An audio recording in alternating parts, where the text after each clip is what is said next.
آج تک کسی عاشق رسول نے جو ہے وہ لبیک یا رسول اللہ کہہ کے اپنے موٹر بائک کو تو آگ نہیں لگائی ہے. لوگوں کی موٹر بائکس کو، لوگوں کی گاڑیوں کو، لوگوں کی املاک کو نقصان پہنچانا، یہ کون سا دین ہے؟ اور پھر ہم پوری دنیا کو بتاتے ہیں فخر یہ کہ جی اسلام جو ہے وہ امن کا مذہب ہے، امن کا دین ہے. غیر مسلم تو اللہ کا شکر ادا کرتے ہوں گے کہ ہم اس ریلیجن میں نہیں ہیں، ادروائز ہمارے ساتھ بھی یہ کچھ ہو رہا ہوتا. یہاں تو ایک فرقہ دوسرے کے ساتھ بھی کر دیتے ہیں نا. اب اگر کوئی یہ کہے کہ جی یہاں تو قانون انصاف کرتا نہیں ہے اس لیے ہم قانون ہاتھ میں لیتے ہیں، تو میرے بھائی اگر یہی بات مان لی جائے تو یہ تو بڑا خطرناک رزلٹ نکلے گا اس کا. کیونکہ جتنے اہل حدیث ہیں وہابی، وہ بریلویوں کے نزدیک گستاخ رسول ہیں. تو پھر ٹھیک ہے، بریلویوں کو اجازت دے دیں کہ وہ قانون ہاتھ میں لیں اور وہابیوں کا خاتمہ کرنا شروع کر دیں پاکستان سے. اسی طریقے سے جتنے بریلوی ہیں اور جو بندی ہیں اور شیعہ ہیں وہ وہابیوں کے نزدیک مشرک ہیں، وہ کہتے ہیں یہ تو اللہ کے گستاخ ہیں. سورۃ الفرقان کی آیت نمبر 70 میں ہے اگر کوئی شخص شرک سے بھی توبہ کر لے اللہ تعالیٰ اس کے گناہوں کو بھی نیکیوں سے بدل دے گا. اگر کسی سے انجانے میں کوئی ایسی ایکٹیویٹی پرفارم ہوتی ہے آپ اسے سمجھائیں، ورنہ آپ تو اس ملک کے اندر رہ رہے ہیں کہ جہاں کروڑوں لوگوں کا یہ عقیدہ ہے کہ آپ ان کے سامنے قرآن کی آیت پڑھیں نا، قل انما انا بشر مثلکم، اور اس کا ترجمہ کر کے بتا دیں کہ نبی تم فرما دو کہ انسان ہونے میں بھی تمہاری طرح ہوں، یعنی ایز اے اسپیشی، مرتبے کے طور پر نہیں. تو آپ گستاخ رسول سمجھیں گے.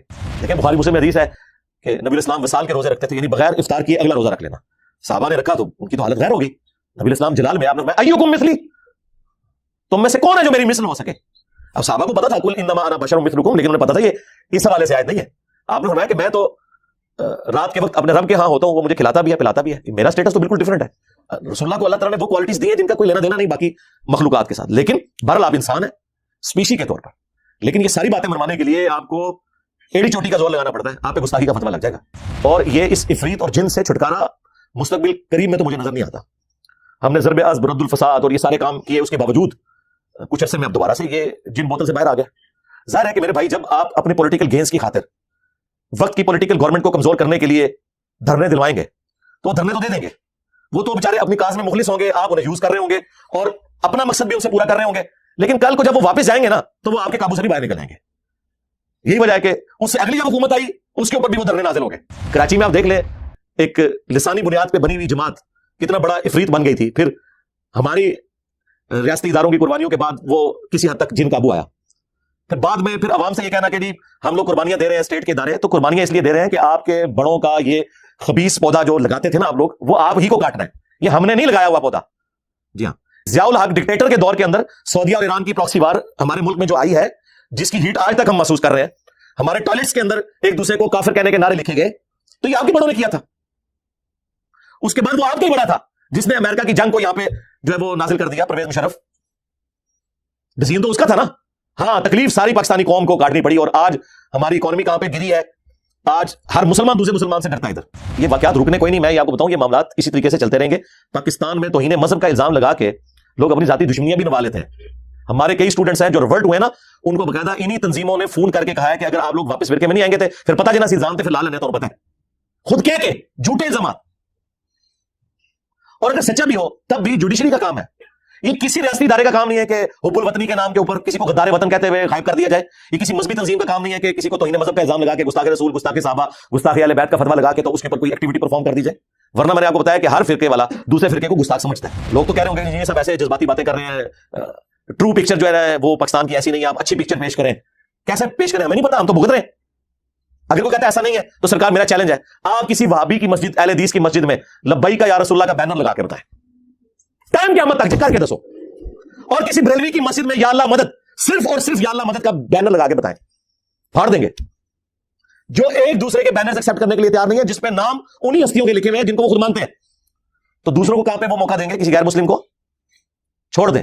یہ حالات بہت بگڑ چکے ہیں. اور بخاری مسلم میں یہاں تک حدیث ہے کہ اگر کوئی شخص کہیں کا حکمران ہے اور وہاں پہ وہ انصاف نہیں کرتا تو جنت کی خوشبو بھی نہیں پائے گا.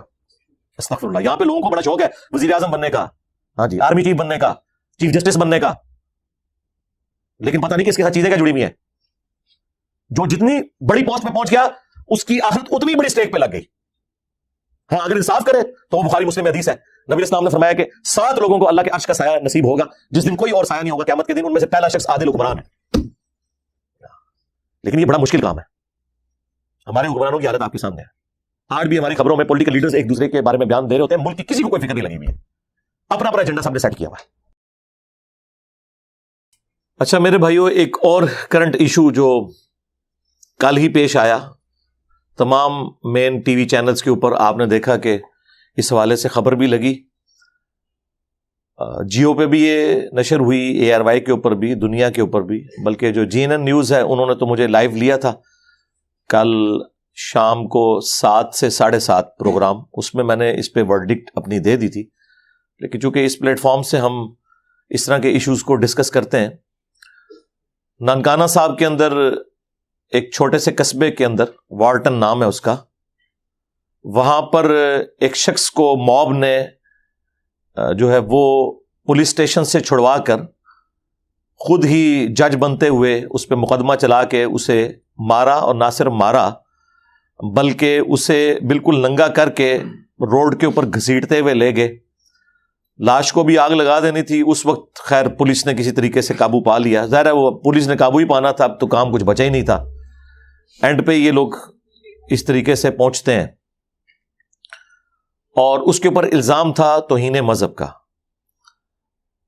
اس چیز سے قطع نظر کہ اس نے کوئی توہین کی ہے یا نہیں, اصل چیز یہ ہے کہ یہ جو رویے ہیں اس قسم کے, ان کا اب کیا لینا دینا اسلام کے ساتھ.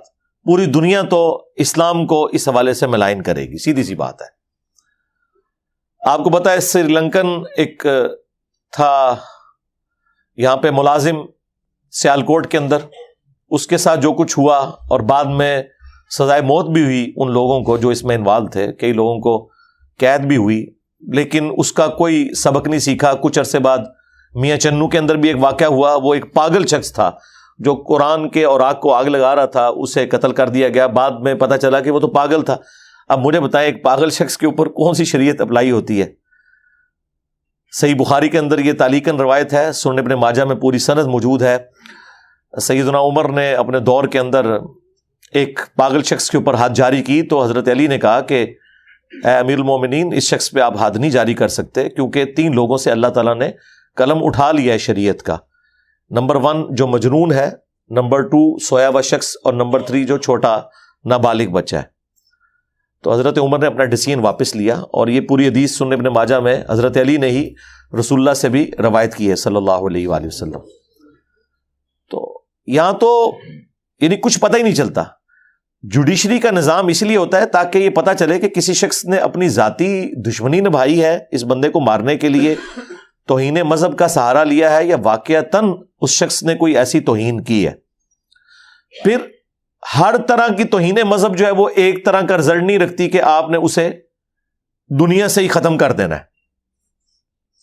کئی ایک جرائم ہے جن کے اوپر تعزیر ہے. اب یہ تو جوڈیشری کا, قاضی کا کام ہے. اب اگر کوئی یہ کہے کہ جی یہاں تو قانون انصاف کرتا نہیں ہے اس لیے ہم قانون ہاتھ میں لیتے ہیں, تو میرے بھائی اگر یہی بات مان لی جائے تو یہ تو بڑا خطرناک رزلٹ نکلے گا اس کا. کیونکہ جتنے اہل حدیث ہیں وہابی, وہ بریلویوں کے نزدیک گستاخ رسول ہیں. تو پھر ٹھیک ہے, بریلویوں کو اجازت دے دیں کہ وہ قانون ہاتھ میں لیں اور وہابیوں کا خاتمہ کرنا شروع کر دیں پاکستان سے. اسی طریقے سے جتنے بریلوی ہیں اور دیوبندی ہیں اور شیعہ ہیں, وہ وہابیوں کے نزدیک مشرک ہیں. وہ کہتے ہیں یہ تو اللہ کے گستاخ ہیں, ہم پر تو نبی الاسلام کی گستاخی کا الزام یہ لگا رہے ہیں, یہ تو اللہ کے گستاخ ہیں. وہ تو ان کو بھی ختم کر دیں گے, اس کا تو اینڈ ہی کوئی نہیں ہونا. اور اکثر آپ دیکھیں گے جاہل قسم کے لوگ جنہوں نے کبھی جمعے کی نماز بھی نہیں پڑھی ہوتی, کانوں میں ان کی بالیاں ہوتی ہیں, ہاتھوں میں انہوں نے کڑے پہنے ہوئے ہوتے ہیں, ان سے آپ کلمہ سنیں, نماز سنیں, انہیں نہیں, لیکن وہ سب سے آگے ڈنڈے اٹھا کے نا مارنے والوں میں اور گاڑیاں توڑنے والوں میں, بینک لوٹنے والوں میں وہ لوگ شامل ہوتے ہیں, اور نعرہ لگا رہے ہوتے ہیں لبیک یا رسول اللہ.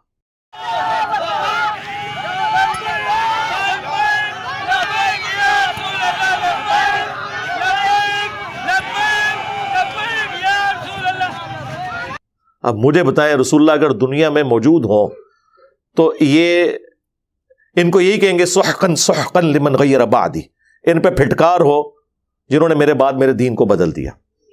آج تک کسی عاشق رسول نے جو ہے وہ لبیک یا رسول اللہ کہہ کے اپنے موٹر بائک کو تو آگ نہیں لگائی ہے. لوگوں کی موٹر بائکس کو, لوگوں کی گاڑیوں کو, لوگوں کی املاک کو نقصان پہنچانا, یہ کون سا دین ہے؟ اور پھر ہم پوری دنیا کو بتاتے ہیں فخر یہ کہ جی اسلام جو ہے وہ امن کا مذہب ہے, امن کا دین ہے. غیر مسلم تو اللہ کا شکر ادا کرتے ہوں گے کہ ہم اس ریلیجن میں نہیں ہیں، ادروائز ہمارے ساتھ بھی یہ کچھ ہو رہا ہوتا. یہاں تو ایک فرقہ دوسرے کے ساتھ بھی کر دیتا ہے نا. اب یہ جو شخص تھا وارث نامی، اس کے بارے میں پولیس کے بھی مختلف بیانات آ رہے ہیں. بہرحال جو ہمیں ایک لبے لباب پتہ چلا ہے وہ یہی ہے کہ اس پہ پہلے بھی کوئی توہین مذہب کا الزام تھا کہ اس نے قرآن پاک کے اوراق کو یوز کیا ہے کوئی جادو وغیرہ کرنے کے لیے، اور پھر یہ کچھ عرصہ جیل میں بھی کاٹ کے آیا، اس کے بعد پھر چھوٹ گیا. لیکن اب یہ نہیں پتا کہ وہ چھوٹا کس لیے. اس لیے چھوٹ گیا کہ وہ الزام ثابت نہیں ہوا، یا اس نے اپنے ڈیو سزا بھگت لی تھی، یہ کوئی تفصیلات نہیں پتا. اب بھی وہ کہہ رہے ہیں کہ اس نے قرآن پاک کے صفحات کے اندر وہ چھری داخل کی ہوئی تھی، اور اپنی کوئی وائف تھی اس کی جسے طلاق دی ہوئی تھی اس نے، یا کوئی ناراضگی تھی، اس سے صلح کی کوششیں کر رہا تھا، یا اس کے اوپر کوئی جادو کر رہا تھا، اور پھر وہ لوگوں نے دیکھ لیا. اب پتہ نہیں وہ گھر کے اندر کر رہا تھا یا گلی میں کر رہا تھا کہ لوگوں نے دیکھ لیا. اب کن لوگوں نے دیکھا وہ تو آپ کے سامنے ہیں، وہ نعرہ بازی اسی طریقے سے وہ کرتے نظر آ رہے ہیں، اور اس کی ہیٹ جو ہے وہ سب لوگ محسوس کر رہے ہیں. اور کسی کی جرت نہیں کہ آ کے بول جائے کہ یار یہ کون سا اسلام ہے کہ آپ خود قانون کو ہاتھ میں لے رہے ہیں. ہم کب کہتے ہیں کہ کسی کو توہین مذہب کے اوپر سزا نہیں ہونی چاہیے؟ ہم کہتے ہیں سزا ہو لیکن اسٹیبلش تو ہو، اور اس کے بعد جو اس کے گناہ یا جرم کی انٹینسٹی ہے اس کے مطابق ہو. یہ نہیں ہے کہ ہر شخص کو آپ مجھے بتائیں قرآن پاک کی اگر توہین بقول آپ کے ہو گئی ہے، اس کے اوپر یہ نعرہ لگانا کہ گستاخ رسول کی ایک ہی سزا سرطن سے جدا. اب قرآن پاک کی اگر توہین ہو گئی ہے، اس کا معاملہ گستاخی رسول کے ساتھ کیسے ہو گیا؟ وہ کہے گے جی اس لیے کہ قرآن تو نبی الاسلام پہ نازل ہوا ہے. تو سرکار اگر یہی آپ نے کورالری بنانی ہے تو پھر تو ہم یہ کہیں گے کہ رسول اللہ کی پوری امت جو ہے وہ بھی تو نبی الاسلام کے ساتھ نسبت رکھتی ہے. اور جامع ترمذی میں اور سنن ابن ماجہ میں حدیث موجود ہے کہ کعبہ تیری حرمت ہے، لیکن ایک مؤمن کی حرمت اللہ کے نزدیک کعبے سے بھی بڑھ کے ہے. لہٰذا آپ جو مسلمانوں کا بھی دل دکھاتے ہیں، انہیں تکلیف دیتے ہیں، تو پھر اس کے اگینسٹ آپ کے ساتھ بھی یہی کچھ کر دیا جائے. اس طرح کرالیز نہیں بنتی، یہ آپ کا کام ہی نہیں ہے. جاہل اور جڈ لوگوں کا کام نہیں ہے، جوڈیشری کا کام ہے کہ وہ شواہد کی بنیاد کے اوپر فیصلہ کرے کہ یہ بندہ گستاخ ہے یا نہیں ہے، اور یہ چیز بھی ڈٹرمن کرے کہ اس کا ذہنی توازن درست بھی ہے کہ نہیں. پاکستان جیسے ملک میں مسلمان تو چھوڑ دیں، کوئی غیر مسلم بھی تصور نہیں کرتا کہ کوئی اس قسم کی گستاخانہ ایکٹیویٹی اعلانیہ پرفارم کرے گا. چھپ کے بھی بہت مشکل ہے، آج کل کوئی بات چھپی نہیں رہتی. تو یہ ڈاکٹرز کا بورڈ بیٹھے کہ اس کا ذہنی توازن کیسا ہے، اور اگر یہ ثابت ہو جائے وہ ٹھیک ہے، ہو سکتا ہے وقتی طور پہ کوئی پریشان تھا، کوئی ایکٹیویٹی پرفارم کی، مس گائیڈ ہو گیا، اس کے اوپر توبہ پیش کریں. میرا خیال ہے سب کے سب لوگ توبہ پہ آمادہ ہو جائیں کہ جب انہیں آگے جیل نظر آ رہی ہوگی. کون تیار ہوگا جیل میں جانے کے لیے؟ لیکن وہ دیکھ لیں، وہ پاکستان میں اب 295A 295B C اس کے ساتھ کہیں انہوں نے کوئی شک نہیں جوڑی ہوئی اس حوالے سے کہ اگر کوئی شخص توبہ کر لے تو اس سے وہ سزا ختم کر دی جائے گی. میں نے کئی دفعہ ریکویسٹ کی ہے کہ اس قانون کو آپ تھوڑا اپڈیٹ کریں، اس میں توبہ کی شک ڈالیں. سورۃ الفرقان کی آیت نمبر 70 میں آئے اگر کوئی شخص شرک سے بھی توبہ کر لے اللہ تعالیٰ اس کے گناہوں کو بھی نیکیوں سے بدل دے گا. اگر کسی سے انجانے میں کوئی ایسی ایکٹیویٹی پرفارم ہوتی ہے آپ اسے سمجھائیں، ورنہ آپ تو اس ملک کے اندر رہ رہے ہیں کہ جہاں کروڑوں لوگوں کا یہ عقیدہ ہے کہ آپ ان کے سامنے قرآن کی آیت پڑھیں نا، قل انما انا بشر مثلکم، اور اس کا ترجمہ کر کے بتا دیں کہ اے نبی تم فرما دو کہ انسان ہونے میں میں بھی تمہاری طرح ہوں، یعنی ایز اے اسپیشی، مرتبے کے طور پر نہیں. تو آپ کو گستاخ رسول سمجھیں گے، حالانکہ قرآن کی آیت ہے. آپ لاکھ چیخیں کہ ہم مرتبے کی بات نہیں کر رہے، ہم جنس کی بات کر رہے ہیں، اسپیشی کی بات کر رہے ہیں. اس لیے تو آئیڈیل ہے ہمارے لیے. سورہ بنی اسرائیل میں آئے کہ اگر زمین پر فرشتے آباد ہوتے تو ہم فرشتوں میں سے پیغمبر بناتے. انسان آباد ہیں تو انسانوں میں سے پیغمبر آئیں گے. مرتبے کی بالکل بات نہیں ہو رہی. مرتبہ تو کوئی فرشتہ، کوئی جن، کوئی پیغمبر رسول اللہ کے مرتبے کو نہیں پہنچ سکتا صلی اللہ علیہ وآلہ وسلم. وہ ایک الگ سے چیز ہے. آپ علیہ السلام کو اللہ تعالیٰ نے ایکسٹرا آرڈنری کوالٹیز دی ہیں. بخاری مسلم دونوں میں حدیث ہے، نبی علیہ السلام اپنی پیٹھ کے پیچھے بھی دیکھ لیتے تھے. آپ نے فرمایا تمہارا خشوع خضوع مجھ پر پوشیدہ نہیں ہے، نماز کی حالت میں میں تمہیں پیچھے سے دیکھ رہا ہوتا ہوں جب امامت کروا رہا ہوتا ہوں. حالانکہ آپ کی یہاں پیچھے آنکھ نہیں تھی، ان 2 آنکھوں سے بھی ہم تو بس اس سے آگے 180 ڈگری تک بھی مشکل سے دیکھتے ہیں، نبی علیہ السلام کو 360 ڈگری کا ویژن نظر آتا تھا. یہ آپ کا معجزہ تھا. بخاری مسلم میں آیا نماز کسوف پڑھاتے ہوئے، سورج گرہن کی نماز، نبی علیہ السلام کچھ قدم چل کے آگے گئے، پھر آپ نے یوں ہاتھ بلند کیا، پھر واپس کیا. صحابہ نے کہا کہ ہم نے آپ کو آج نماز میں وہ عمل کرتے ہوئے دیکھا ہے جو آج سے پہلے نہیں دیکھا تھا. تو آپ نے فرمایا کہ میں نے جب نماز شروع کی تو مجھے اللہ تعالیٰ نے جنت دکھا دی، اور اس میں بھی انگوروں کا ایک گوشہ میں نے دیکھا. میں نے ارادہ کیا میں تمہارے لیے توڑ لوں، اور اگر میں توڑ لیتا تم ہمیشہ اسے کھاتے رہتے، کیونکہ جنت کی نعمتوں کو فنا نہیں ہے. آپ ایک دانہ توڑیں گے دوبارہ دانہ اگ آئے گا، کیونکہ جنت میں نہ صرف انسانوں کو موت نہیں بلکہ جنت کی کسی نعمت کو بھی موت نہیں ہے. جیسے ہی دانہ آپ کھائیں گے نیا دانہ اس کی جگہ اگ آئے گا، اسے موت نہیں آنی. تو پھر نبی علیہ السلام نے فرمایا میں نے ارادہ ترک کر دیا. اب دیکھیں جنت 7 آسمانوں کے اوپر، آپ علیہ السلام کا مبارک ہاتھ زمین پہ کھڑے ہوئے وہاں پہ پہنچ گیا، دیکھ بھی لیا. تو نبی علیہ السلام کے مرتبے کو کوئی بھی ڈسکس نہیں کرتا اس حوالے سے، وہ تو آپ چھوڑ دیں. بخاری مسلم میں حدیث موجود ہے، صلح حدیبیہ کے موقع پر جابر بن عبداللہ کہتے ہیں کہ نبی علیہ السلام کو ایک پانی کا پیالہ پیش کیا گیا، پورے لشکر میں ایک ہی پانی کا پیالہ تھا. ظاہر ہے کہ وہ ریگستانی سفر کے اندر آپ کو پتا پانی ایک ایشو تھا. تو آپ علیہ السلام نے اپنا مبارک ہاتھ اس میں رکھا تو آپ کی مبارک انگلیوں سے پانی کے چشمے جاری ہوئے. اور یہ معجزہ حضرت موسیٰ علیہ السلام کے معجزے سے بڑا ہے. وہ تو پتھر پہ آسا مار کے چشمہ جاری ہوتا تھا نا، یہ گوشت میں سے پانی نکل رہا ہے. صحابہ اکرام کہتے ہیں کہ ہم لوگ اس وقت 1500 تھے، 1,00,000 بھی ہوتے نا تو وہ پانی زیادہ تھا. 1500 نے پانی پیا، جانوروں کو بلایا، مشکیزیں بھی بھر لیے، تب بھی وہ ایک پیالے کا پانی ختم نہیں ہوا. ابھی بھی اسی طریقے سے مسلسل پانی کے چشمے جاری تھے. تو نبی علیہ السلام کا یہ معجزے والا معاملہ، لہذا آپ کو جب ہم ڈسکس کرتے ہیں وہ اسپیشی کے طور پر ڈسکس کرتے ہیں. دیکھیں بخاری مسلم میں حدیث ہے کہ نبی علیہ السلام وصال کے روزے رکھتے تھے، یعنی بغیر افطار کیے اگلا روزہ رکھ لینا. صحابہ نے رکھا تو ان کی تو حالت غیر ہو گئی. نبی علیہ السلام جلال میں آپ نے فرمایا ایکم مثلی، تم میں سے کون ہے جو میری مثل ہو سکے. اب صحابہ کو پتا تھا قل انما انا بشر مثلکم، لیکن انہیں پتا تھا یہ اس حوالے سے آیت نہیں ہے.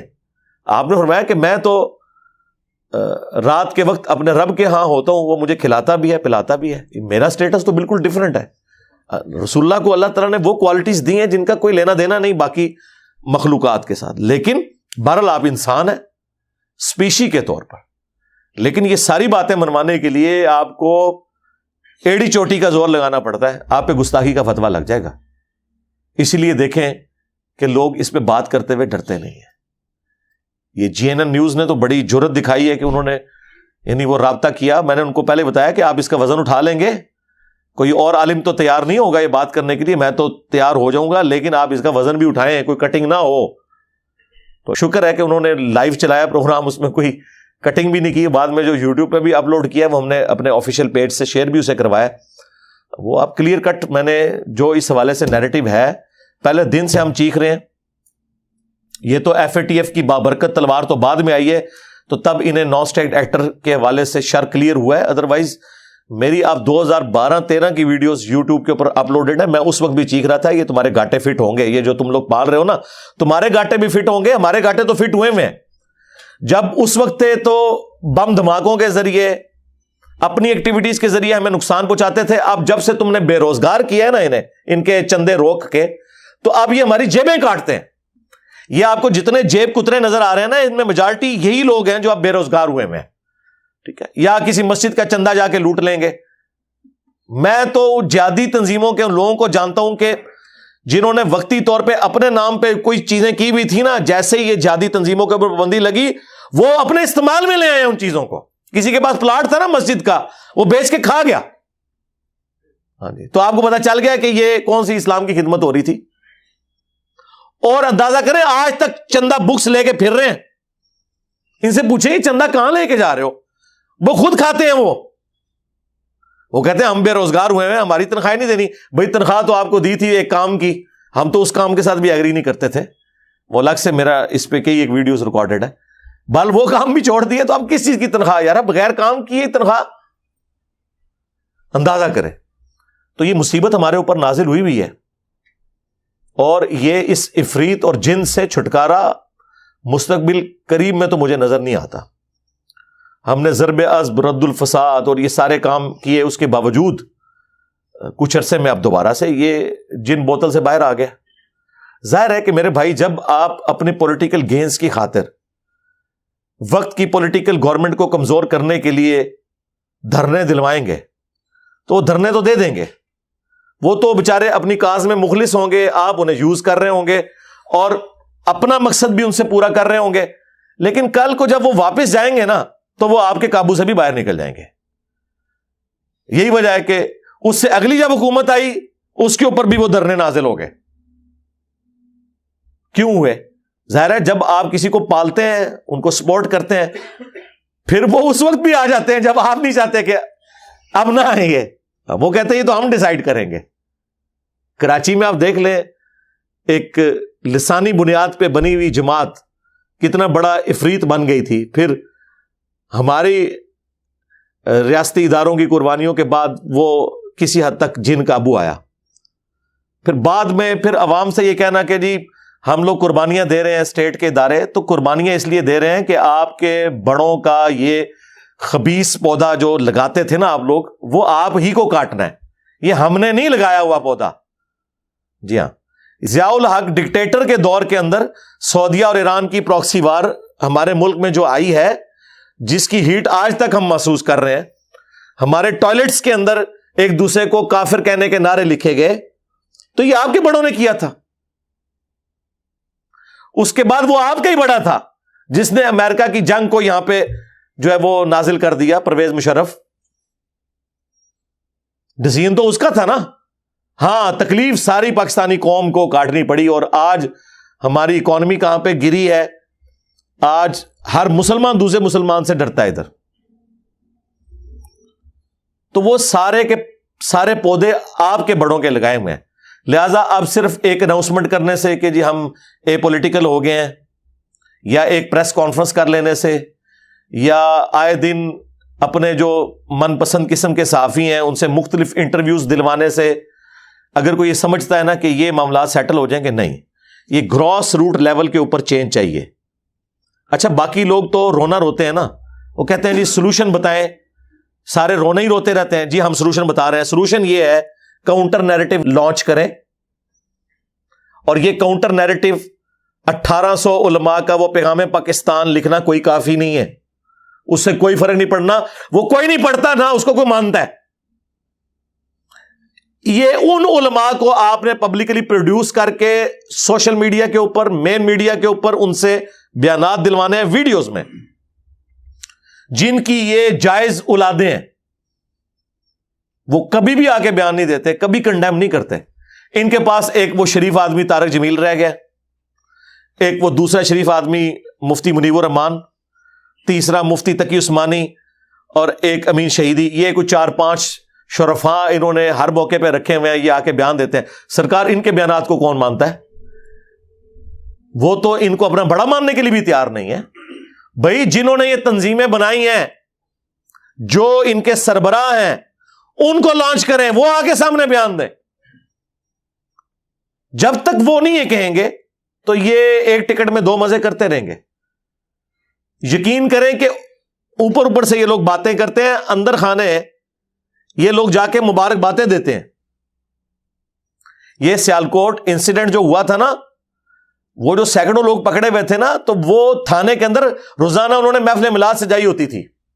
وہاں کے وکیل مجھے بتا رہے تھے کہ وہ یار تھانے والے بھی پریشان ہیں کہ ہم کن لوگوں کو یار پکڑ کے لے آئے ہیں کہ ہم نہ گناہگار ہو رہے ہوں. پورا دن تلاوت اور نعتوں کی آواز آتی رہتی ہے. یہ حالت ہے. جس طرح میں کہتا ہوں کہ یہاں پہ داڑھی اور پگڑی کے پیچھے BMW اور پرائڈو چھپ جاتی ہے. لوگ کہتے ہیں کہ جناب دیکھیں یہ کتنے سادہ سے ہیں, ماشاءاللہ ان کی وہ داڑھی دیکھیں, کپڑے بھی سادہ سے پہنے میں, وہ گاڑی نہیں نظر آتی اتنی مہنگی, وہ پیچھے چھپ جاتی ہے سادگی کے پیچھے. اور یہ لوگ اس طریقے سے ایکٹیویٹیز پرفارم کر کے وہ ان کو مبارک باتیں دینے بھی جاتے ہیں. لوگ ان کے گھروں کو بھی جا کے گھر والوں کو بھی تسلیاں دیتے ہیں, جی خیر ہے. تو ظاہر ہے پھر اس قسم کے واقعات تو ہوتے رہیں گے. لوگ قانون ہاتھ میں لیں گے. جو پسا ہوا طبقہ ہے, جو دنیا میں بھی ناکام ہے, تو وہ کہتا ہے چلو مرنے سے پہلے کسی کو جنت میں پہنچا کے میں تو اپنی جنت پکی کروں نا. زندگی کوئی نیکی کا کام نہیں کیتا. یقین کریں ہماری لائف سٹوری میں ایک بھائی پنڈی سے آئے, وہ کہتے ہیں کہ مجھے میرے والد صاحب اپنے پیر صاحب کے پاس لے گئے جن کا میں بھی مرید تھا. تو میں نے بڑے احترام کے دائرے میں ان سے کہا کہ یہ جو ہم نماز پڑھتے ہیں یہ کہاں لکھی ہوئی ہے, کیونکہ میں نے تو بخاری مسلم میں جو نماز کا طریقہ پڑھا ہے وہ تو رکوع میں جاتے وقت اور رکوع سے اٹھتے وقت رفع الیدین کے ساتھ ہے, جبکہ ہمارے علماء نے تو ہمیں یہ سکھایا ہے کہ بغلوں میں بت رکھ کے آتے تھے. اندازہ کریں اس کمیونٹی میں جہاں سیدنا علی, سیدنا حمزہ, سیدنا عمر جیسے اللہ کے شعر موجود ہیں, جی منافقین بت رکھ کے آتے تھے. کہانی دیکھو کتنی بڑی کڑی ہے انہوں نے. تو یہ کہاں پہ لکھا ہوا ہے؟ اور کہتے ہیں کہ میں نے بڑے احترام سے دھیمی آواز میں بات کی. اور سرکار یہ تو ہمیں ویسے مشورے دیتے ہیں نا کہ جی آپ دھیمی آواز میں بات کریں, دھیمی یا اونچی آواز سے آپ بات کریں, جب آپ ان کی دم پہ پاؤں رکھیں گے تو ان کی چیخیں آسمانوں کو جاتی ہیں. یہ نیچرل ہے. تسی کر کے ویکھ لو, اسی تے کر کے دنیا چینج لیا کے دس دیتی ہے. تسی ذرا دھیمی آواز نہ لے کے آؤ. مڑ مڑ کرنا دنیا چینج نہیں آئی, چینج آئی ہے ساڈی وجہ نہ. میرے نبی سا ہے ہی کوئی نہیں, تیرے بابے تھے شے ہی کوئی نہیں. دیکھو نا یہ چینج اسی سے آئی ہے. لوگ سیریس لیتے ہیں یار کوئی گل کر رہا ہے. تو وہ کہتے ہیں میں نے بڑے احترام سے بات کی تو 3-4 مرید کھڑے ہو گئے. انہوں نے کہا اسی عورتیں کوئی نیکی دا کام نہیں کیتا پر تنو مار کے اسی جنت ٹوٹ جانا ہے. سامنے کہہ رہے ہیں کہ ہم نے عورتوں کوئی نیکی کا کام نہیں کیا لیکن تجھے مار کے. وہ کہتے ہیں یار میں حیران ہو گیا کہ میں نے نہ ان کے ساتھ کوئی بدتمیزی کی, میں نے تو کوشچن کی ہے. تو لیکن سرکار کوشچن ہی تو ان کے لیے گالی ہے, ان کی موت ہے. ہم نے تو آج تک نہیں کیا کہ یہ آپ نے پرچی لکھ کے کیوں بھیجی ہے. میں نے آج تک ہزاروں پرچیاں پڑھی ہیں, میں نے کبھی یہ نہیں کہا کہ یہ کس فرقے والے نے سوال لکھا, کیوں لکھا, کیوں بھائی ہم جواب دینے کے لیے بیٹھے ہوئے ہیں. ہاں یہ ہو سکتا ہے کہ سوال سمجھ نہ آئے تو میں پوچھ لوں کہ بھئی یہ کیا لکھا ہے آپ نے, لیکن ان سے آپ سوال کریں تو آپ اندازہ کریں. تو اس گھٹن کے ماحول کے اندر کوئی عالم دین تیار نہیں ہوتا بات کرنے کے لیے. کوئی مذہبی پیشوا جو واقعی انہیں لیڈ کر رہا ہے وہ تیار نہیں ہوتا, کیونکہ اسے خطرہ ہے کہ مجھے بھی یہ شہید کر کے جنت کما لیں گے. دیکھ لیں. تو یہ میں بیسیکلی سمجھتا ہوں اسٹیٹ کا فیلئر ہے. اسٹیٹ سے مراد وہ تمام ریاستی ادارے جن کی غلط پالیسیز کی ہیٹ پوری یہ قوم 22 کروڑ 23 کروڑ کی بھگت رہی ہے, اور پتہ نہیں کتنا عرصہ ہم نے اور بھگتنا ہے. ہاں جب کبھی ایک واقعہ ہوتا ہے تو اچانک آپ کو عدلیہ بھی حرکت میں نظر آئے گی اور کیسز بن جائیں گے, FIR درج ہو جائے گی. الٹیمیٹلی کبھی میڈیا میں وہ ٹاپک ڈسکس ہی نہیں ہوتا. اور بھائی اس طرح کے ٹاپکس بار بار میڈیا میں ڈسکس ہونے چاہیے. ہونا چاہیے کہ اب یہ جو واقعات اس طرح کے وقتاً فوقتاً نکلتے ہیں, اس کے بغیر بھی جو پرانے واقعات تھے اس کی پروسیڈنگ بتائیں عوام کو کہ کیا نکلا اس میں سے. ایک دفعہ نہیں بار بار بتائیں کہ اتنے لوگ جیل میں, اور جیل میں جا کے کیمرے میں دکھائیں کہ وہ جو ذلت کاٹ رہے ہیں نا ان کے انٹرویوز دکھائیں کہ انہیں پتا چلے کہ یہ انجام ہوتا ہے اس کا. قیدیوں کے صرف انٹرویوز آ جائے نا, میں کہتا ہوں دنیا سے کرائم ختم ہو جائے. 24 گھنٹے ایک جیل میں ایک کمرے کے اندر کاٹنا جس میں مشکل سے آپ ٹانگیں سیدھی کر سکے, ایک چھوٹے سے کمرے کے اندر 15-20 بندے آپ کے ساتھ ہوں اور ٹوائلٹ بھی الگ سے نہ ہو, ایک کونے میں سیٹ لگی ہوئی ہو اور اس میں کوئی پردہ بھی ایسا نہیں ہوتا, 1 یا 1.5 فٹ کی چھوٹی سی دیوار ہوتی ہے, باقی سب کچھ نظر آ رہا ہوتا ہے, اور جو مچھروں کی اماجگاہ وہ بنی ہوتی ہے, اور جو کھانا وہاں پہ آتا ہے, توبہ توبہ توبہ, آپ سوچ بھی نہیں سکتے. وہ آپ کبھی وہاں پہ جا کے فزیکلی دیکھیں تو آپ کو اندازہ ہو جائے کہ ایک دن رات کاٹنا. اور پھر آج کے دور میں جب آپ انٹرنیٹ کے بغیر آپ کی سانس نہیں صحیح طریقے سے بحال ہوتی تو وہ کچھ تو وہاں پہ نہیں ہوگا. اس لیے دیکھ رہے ہیں نا آپ جو کل تک دھمکیاں لگاتے تھے, جو بھی نکلتا ہے جیل سے کیسے رو رہا ہے. ایک تو ہمارے جیلم کے ہیں جن کو ہم بڑا فخریہ سمجھتے تھے, بڑے دلیر ہیں. میں اکثر کہتا تھا یار یہ بندہ نظریاتی کہاں سے ہو گیا ہے, یہ کہاں ڈیموکریٹک ویلیوز کی بات کر رہے ہیں. ہمیشہ یہ لوگ ڈکٹیٹرز کی گود میں بیٹھتے ہیں, آج انہیں ڈیموکریسی اور ٹرو ڈیموکریٹک ویلیوز یاد آ گئی ہیں کہ بیٹھے بٹھائے ان کے اوپر کس طریقے سے کوئی اثرات ہو گئے ہیں. تو وہ آپ کو نظر آ گیا, روتے ہوئے نکلتے ہیں. 2-3 دن نہیں یہ لوگ کاٹ سکتے. اور آپ دیکھ لیں ان کی حالت کیا ہوئی ہے. اور اندر جو حالت ہے وہ چھوڑ دیں, وہ اندر والوں سے آپ پوچھیں کہ وہاں یہ کتنا پیٹ سے آپا ڈال کے بیٹھے ہوئے ہوتے ہیں, باہر نکل کے جو مرضی بات کریں, لیکن وہ آپ کے سامنے ہے. تو یہ باتیں ہم جس وقت کرتے تھے اس وقت تو اسٹیٹ کی پالیسی یہ نہیں تھی. اسٹیٹ کی پالیسی تو 2015 میں جب پہلی دفعہ ڈی جی ISPR نے آ کے تو پبلکلی نان اسٹیٹ ایکٹرز کے خلاف بولنا شروع کیا, اور پھر آہستہ آہستہ اس وقت بھی خیر ڈبل گیم ہی یہ چل رہی تھی ان کی. اصل میں مسئلہ اس وقت خراب ہوا جب یہ ڈان لیگز اور FATF والا ایشو آیا, تو پھر انہیں پتا چلا کہ نہیں بھائی یہ 2 نمبری آج کے دور میں نہیں چل سکتی. تو پھر یہ اب بالکل جنہوں کا نا ٹڈو, اب یہ سمجھتے ہیں کہ ایسا نہیں ہونا چاہیے, لیکن the damage has been done. وہ بگاڑ اس بڑے لیول کا ہو چکا ہوا ہے کہ وہ آپ تو بسترے کو چھوڑنا چاہ رہے ہیں, بستر نہیں چھوڑ رہا تھا, ٹھیک ہے, وہ چھوڑنے سے تیار نہیں ہے. تو اس کے لیے طریقہ یہی ہے کہ جو کچھ بھی ہے ان کے جو بڑے سرغنہ ہیں ان کو پکڑیں, ان سے بیانات دلوائیں, اور گراس روٹ لیول کے اوپر یہ معاملات کو درست کریں. ہمارے اسٹیٹ کے اداروں میں بھی ایسے لوگ بیٹھے ہوئے ہیں جو انہی فرقوں سے بلانگ کرتے ہیں, انہی جماعتوں کے وہ اراکین ہیں, اور وہ خود انجوائے کر رہے ہوتے ہیں. اب ان کی بیوقوفی کا حال دیکھیں کہ ایک بندہ تم نے پکڑا ہے اور اسی جگہ پہ اس کو تم بند کر رہے ہو, اور تمہیں پتا ہے کہ مساجد سے اعلان ہو رہے ہیں, تو ظاہر ہے کہ موب تو گھس جائے گا ادھر.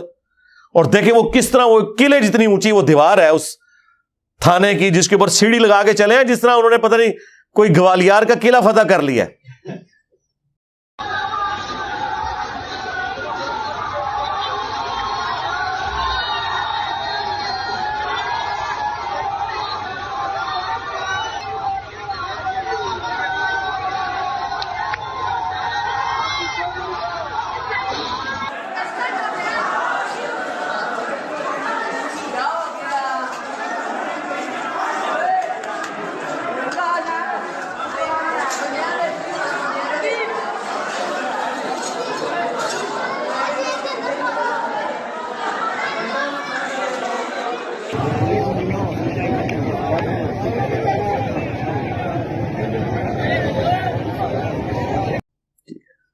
اور اندر جا کے انہوں نے اس کو, اور ایسے موقع پہ تو پولیس سائڈ پہ ہو جاتی ہے, کیونکہ یہ جو عام ڈسکشن میں آپ کو پولیس والے کہتے ہوئے نظر آئیں گے, وہ کہتے ہیں جی دیکھیں تنخواہ زندہ بندے کو ملتی ہے, مرے ہوئے کو نہیں ملتی.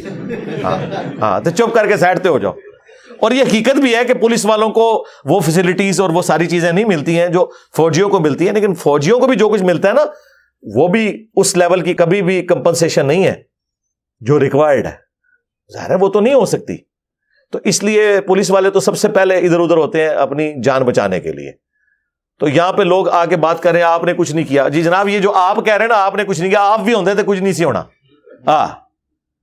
جب پورا گاؤں اکٹھا ہو کے آ جائے تو تھانے والے کیا کریں گے؟ ہونا یہ چاہیے تھا جب انہوں نے بندہ وہ پکڑا تھا زندہ حالت میں, تو اس کو وہاں نہ رکھتے, کہیں اور لے جاتے. یہ ان کی ٹریننگ کا حصہ ہونا چاہیے.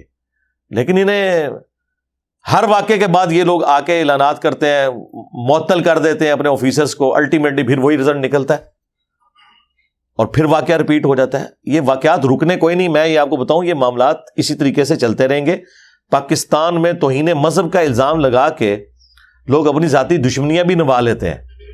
ہمارے کئی اسٹوڈنٹس ہیں جو ریورٹ ہوئے نا, ان کو باقاعدہ انہی تنظیموں نے فون کر کے کہا ہے کہ اگر آپ لوگ واپس فرقے میں نہیں آئیں گے تھے پھر پتہ جنا سی الزام تھے, پھر لا لینے تو انہوں پتہ ہے, خود کہہ کے جھوٹے الزامات. اور اگر سچا بھی ہو تب بھی جوڈیشری کا کام ہے. یہ کسی ریاستی ادارے کا کام نہیں ہے کہ حب الوطنی کے نام کے اوپر کسی کو غدار وطن کہتے ہوئے غائب کر دیا جائے. یہ کسی مذہبی تنظیم کا کام نہیں ہے کہ کسی کو توہین مذہب کا الزام لگا کے گستاخ رسول, گستاخ صحابہ, گستاخ اہل بیت کا فتویٰ لگا کے تو اس کے اوپر کوئی ایکٹیویٹی پرفارم کر دی جائے. ورنہ میں نے آپ کو بتایا کہ ہر فرقے والا دوسرے فرقے کو گستاخ سمجھتا ہے. اگر آپ نے چیک کرنا ہے, لوگ تو کہہ رہے ہوں گے انجینئر صاحب ایسے جذباتی باتیں کر رہے ہیں, ٹرو پکچر جو ہے وہ پاکستان کی ایسی نہیں ہے, آپ اچھی پکچر پیش کریں. کیسے پیش کریں ہمیں نہیں پتا, ہم تو بھگت رہے ہیں.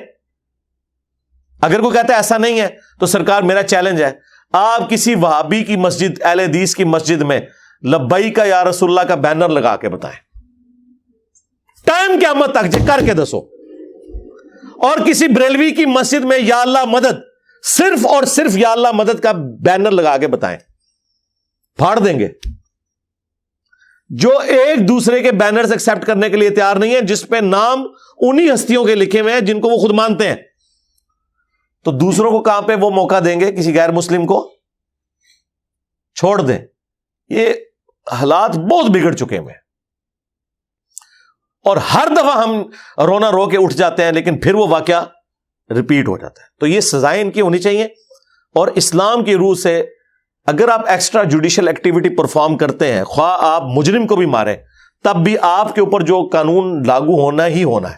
ہاں، چاہے وہ مرنے والا مجرم تھا یا نہیں تھا، چونکہ آپ نے قانون ہاتھ میں لیا لہذا آپ کے ساتھ ہونا چاہیے. وہ سن لیں کیا ہونا چاہیے. میں تو یہ کہتا ہوں کہ جو کچھ یہ سری لنکن کے ساتھ انہوں نے کیا تھا وہ تو اسٹیبلش ہو گیا تھا نا کہ وہ بے گناہ تھا، تو ہونا ہی چاہیے تھا. جو لوگ پکڑے ہیں نا، تو سورۃ المائدہ میں اللہ تعالیٰ نے فرمایا کہ نفس کے بدلے نفس، ہاں، آنکھ کے بدلے آنکھ، ناک کے بدلے ناک، کان کے بدلے کان، اور ہر زخم کے بدلے اس کے لیول کا زخم.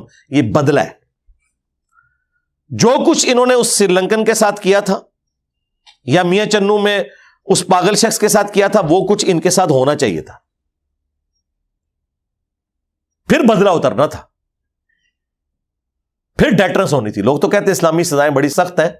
اسلامی سزائیں سخت نہیں ہیں، یہ ڈیٹرنس کے لیے کہ سزا ایک کو ہو، عبرت ساروں کے لیے بن جائے. آپ دیکھیں یہ طالبان نے کچھ عرصہ پہلے کچھ لوگوں کو لٹکایا ہے اور ان کی لاشوں کو انہوں نے پھر پورے شہر میں گھمایا ہے ایسے لٹکی ہوئی حالت میں. تو اس کے بعد کوئی اس قسم کی ایکٹیویٹی غلط کسی مرد یا عورت کے ساتھ کوئی سیکچول ایکٹیویٹی پرفارم کرنے کی سوچے گا؟ یہ لوگ اسی لیے ہر طرح کی ایکٹیویٹی پرفارم کرتے ہیں کہ انہیں پتا ہے کہ ہم اس سسٹم سے چھوٹ جائیں گے، اور نہ بھی چھوٹے ہم مجاہد ملت بن جائیں گے اور آنے والی نسلیں ہماری تر جائیں گی، ہمارا مزار بھی بن جائے گا اور لوگ اس پہ آگے نذرانے بھی پیش کریں گے. اور پھر کتنے لوگ ہیں جو اپنی حرام کی کمائی کو حلال کرنے کے لیے اس طرح کے لوگوں کی فیملیز کو سپورٹ کرتے ہیں. کوئی مکان لے کے دے دیتا ہے، کوئی مہینے کا خرچہ لگا دیتا ہے. تو غریب آدمی اس طرح کی ایکٹیویٹی کر کے جنت میں وہ کیوں نہ جائے؟ وہ تو چاہتا ہے چلو میں جنت میں اور پیچھے والوں کی بھی جنت بنا جاؤں گا. تو ایک نیچرل ہے ایک معاملہ. کوئی مذہبی پیشوا آپ کو اس طرح کا جو ان تنظیموں کو لیڈ کر رہا ہے وہ کبھی بھی فرنٹ سے لیڈ کرتا ہوا نظر نہیں آئے گا. وہ بیچارے جو پہلے بھی ہماری طرح بولتے تھے ان کے بولنا نہ بولنا برابر ہے، وہ خود وکٹم ہے اس پورے سسٹم کے. ان سے بیانات دلوانے سے کچھ نہیں ہونا. تو اب بھی موقع ہے ہم اپنا قبلہ درست کریں اور ان کو قرار واقعی سزا دیں. ادروائز میں آپ کو بتاؤں یہ معاملات بگڑتے جائیں گے اور اس کے آگے کوئی بند باندھ نہیں سکے گا. اب بھی دیکھیں ہر بندہ ڈرتا ہے بات کرتے ہوئے. کوئی بندہ آ کے یعنی کوئی ایک جملہ لکھتے ہوئے بھی ڈرتا ہے کہ یار کہیں میرے اوپر الزام نہ لگ جائے. تو مجھے بتائیں جس قوم کی حالت ہو کہ آپ اصلاح کے لیے کوئی جملہ لکھیں، کوئی ویڈیو اپلوڈ کر دیں تو الٹا وہ اس کو چھوڑ کے آپ کے پیچھے پڑ جائیں، تو اس قوم کی پستی کا آپ اندازہ اسی سے لگا لیں. اسی لیے میں اپنے بھائیوں کو اپنے دوستوں کو کہتا ہوں کہ یار آپ لوگ اس لیول پہ نہ اترے. میں ہوں نہ چلتی پھرتی 302. ہاں میں تو اپنا آپ پیش کیا ہوا ہے. ہاں اللہ کے فضل سے میری ویڈیو شیئر کروائیں. ہاں جنہوں مسئلہ ہے نا میرے نال مسئلہ ہوئے، ٹھیک ہے نا. میں تو تیار ہاں کہ میں تھوڑے نال سنگ پھسایا ہوا ہے اللہ کے فضل نال. لیکن جو علماء ہیں جو چندے بٹور رہے ہیں پھر حکومتی امن کمیٹیوں میں جا کے کھانے بھی کھاتے ہیں، ان سے تو حکومت کا کام ہے نا کہ ان سے بیان دلوائے. وہ تو اس سسٹم کے بینیفیشری ہیں نا. ادروائز ٹھیک ہے ان کے مدرسے ان کے چندہ بکس بین کی جائے، انہیں نان اسٹیٹ ایکٹر ڈکلیئر کیا جائے.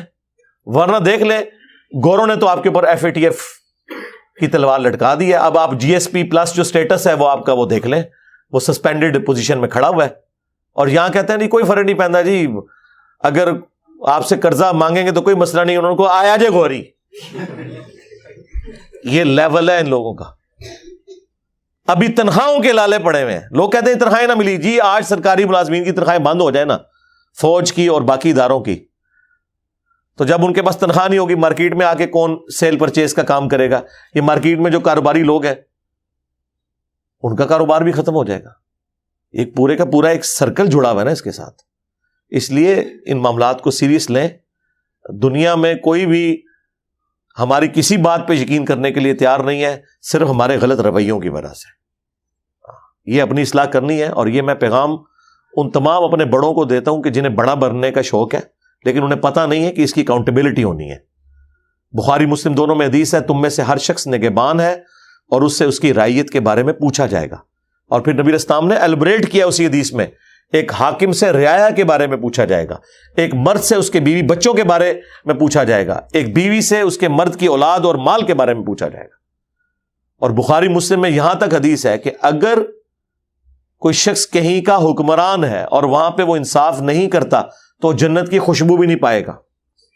استغفر اللہ۔ یہاں پہ لوگوں کو بڑا شوق ہے وزیر اعظم بننے کا، ہاں جی، آرمی چیف بننے کا، چیف جسٹس بننے کا، لیکن پتہ نہیں کہ اس کے ساتھ چیزیں کیا جڑی ہوئی ہیں۔ جو جتنی بڑی پوسٹ پہ پہنچ گیا اس کی آخرت اتنی بڑی سٹیک پہ لگ گئی۔ ہاں اگر انصاف کرے تو وہ بخاری مسلم میں حدیث ہے، نبی اسلام نے فرمایا کہ 7 لوگوں کو اللہ کے عرش کا سایہ نصیب ہوگا جس دن کوئی اور سایہ نہیں ہوگا قیامت کے دن، ان میں سے پہلا شخص عادل حکمران ہے۔ لیکن یہ بڑا مشکل کام ہے۔ ہمارے حکمرانوں کی حالت آپ کے سامنے ہے۔ آج بھی ہماری خبروں میں پولیٹیکل لیڈرز ایک دوسرے کے بارے میں بیان دے رہے ہوتے ہیں، ملک کی کسی کو کوئی فکر نہیں لگی ہوئی ہے، اپنا اپنا ایجنڈا سب نے سیٹ کیا ہوا ہے۔ تو ہم دعائی کر سکتے ہیں اللہ تعالیٰ اس ملک کے حال کے اوپر رحم فرمائے، پورے عالم اسلام پر رحم فرمائے، اندرونی اور بیرونی خطرات سے محفوظ فرمائے۔ صلو علی محمد و آل محمد، اللہم صلی علی محمد وعلی آل محمد واصحاب محمد وازواج محمد اجمعین الی یوم الدین، آمین۔